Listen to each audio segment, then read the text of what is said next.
shouldn't surprise anybody. But the Cubans are pushing back on the new U.S. policy. They're claiming that no amount of pressure from the United States is ever going to cause them to apparently stop supporting terrorism around the world or start treating their people with some degree of human rights. That's not exactly what they said. I'm paraphrasing. But they're very angry over what Donald Trump has done here, reversing the giveaway deal that Barack Obama struck with him as part of his legacy-building campaign near the end of his term. What I wanted to do was help you understand a little more what that policy was and what it is now and what's the big difference. So to do that, we've asked Mike Gonzalez to join us. He's a senior fellow for national security and foreign policy with the Heritage Foundation. Mike, welcome into the show. Thanks, Mark, for having me on. And, I don't think I can improve on that introduction that you made. I thought it was terrific. That's exactly right. I appreciate that. I wasn't surprised at the reaction from Cuba, but on the nuts and bolts of this, I've heard Brit Hume and a few other people say Trump didn't really go as far as he could have in reversing this policy. Well, I saw Brit Hume saying that. I liked what he did, actually. What he did was very narrowly tailored to target the defense, intelligence, and security services of Cuba, which means the tormentors of 11 million Cubans, in saying we're going to prohibit transfers of funds or trade with companies that are owned by these entities, mostly the Ministry of Defense, the Revolutionary Armed Forces. That's about 80% of the Cuban economy. Most of the resorts, restaurants, when Americans go and sit in the Cuban bar and sip a mojito, they're unwittingly they're plunking money into the pockets of one of the most repressive state apparatuses in the world. This is why I call going to Cuba the equivalent of buying blood diamonds. So we had, as you well pointed out, that thug of a foreign minister, Bruno Rodriguez, today reacting to this. I wrote a piece for the Heritage Foundation website, the Daily Signal, today. The reaction that matters more to me is the one by the main dissident group, the Ladies in White. They wrote an open letter to Trump warmly thanking him for having done this and criticizing Obama, rebuking Obama for his embrace of the Castros.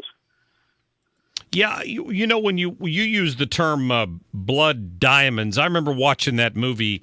Leonardo DiCaprio was in it, I think. And there's been a worldwide effort to stop and prevent the sort of abuses that happen in the pursuit of these diamonds, where people only cared about the money and they didn't care about what happened to the people. How can all of these activist groups who support better relations with Cuba overlook all of the human rights abuses and where a lot of their money goes to support terrorists? I mean, we for many years we assumed and stuck to our policy that they were a state supporter of terrorism, and suddenly the Obama administration made that disappear overnight.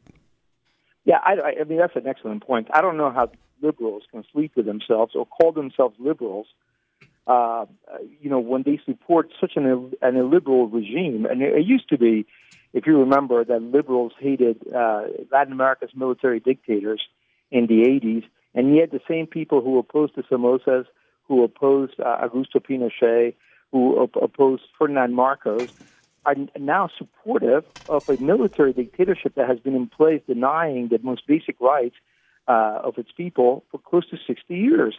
I don't know how you can call yourself a liberal and advocate for trading with this military. So in terms of the policy itself, we're talking to Mike Gonzalez from the Heritage Foundation. In terms of the policy itself, I'm guessing that there were a bunch of American companies who rushed to Cuba to build hotels and invest, and I know there were airlines that were starting to provide service down there. Does all that come to a halt now? It's not clear, and much, as you know, Washington, much will depend on how the regs are written, how they are interpreted, and how they're implemented. So the devil remains very much in the details. Fortunately, there's a lot of people looking into this. From the sound of President Trump's speech He himself has something personally at stake. He spoke from the heart. He was personally involved with this decision, and he made it against a great deal of opposition, as you know, from some business interests, Right. but also from the career bureaucrats. So what we now have to look at, Mark, is Trump and Tillerson really have to start appointing people, Assistant Secretary of State, Deputy Assistant Secretaries of State. These are people that are very important in the implementation of foreign policy. And if we leave it to the career folks at Treasury and at the State Department, things will not go smoothly. Yeah, that's a good point. Has the president? Do you know if the president has called for a review of the country's status and whether or not we could go back to declaring them a state sponsor of terrorism? Well, they are a state sponsor of terrorism, whether we declare it or not. Right. I don't know that to be the case. I haven't looked into that. I know that there are some people who would want Cuba back on the list. But the reason I ask is my understanding is one thing that won't change is that they'll still have an embassy in Washington and we'll still have an embassy in Havana. My understanding was that to allow that to happen, that state sponsor of terrorism designation had to be removed. So that would lead me to believe that we're not going to take that next step. What I got at a briefing the other day is that we will not appoint an ambassador. We're gonna have the embassy in Havana open, as President Trump said, but we're not going to take the extra step of appointing an ambassador. We're going to let the DCM run the show over there. Now, over here, the dictatorship does have an ambassador. And I should let your listeners know that he was trolling President Trump last week in tweets. But there is an effort to name the street where the embassy is after a dissident that was murdered by the Cuban regime 4 years ago, Oswaldo Payá, which would be a wonderful thing if they did it, because then every letter, every missive that is sent to the embassy has to be sent with his address on the envelope of this dissident that this communist regime killed. Wow. Well, I appreciate the insight on it, Mike Gonzalez. And as we get this figured out a little more and we find out what some of the details are, I'd love to have you on again to talk about it. Anytime. I'd love to come on and talk to you as we find out what the details are. Absolutely. Mike Gonzalez with Heritage. Thanks so much. Thank you, Mark. Yep, we'll look for your article in the Daily Call or Daily Signal today. Sorry, not the Daily Call or the Daily Signal, which is a part of the Heritage Foundation.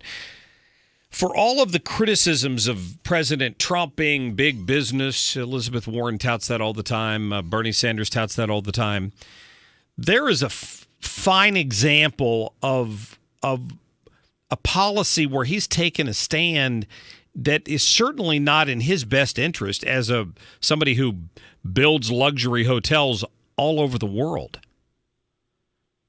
Honestly, he could benefit greatly from going in and putting a Trump Plaza in the middle of Havana or on one of those beaches down there in Cuba.